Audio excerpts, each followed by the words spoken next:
Let me walk you through how I prepped this special egusi delicacy. There are so many ways you can prepare egusi soup, but trust me, you've never tried this method. This is a unique way to prep your egusi.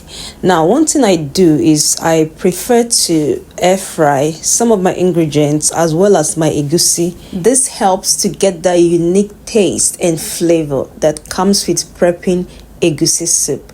So I'm gonna leave you to watch till the end. At the end of this video, let me know if you'll be trying out this method.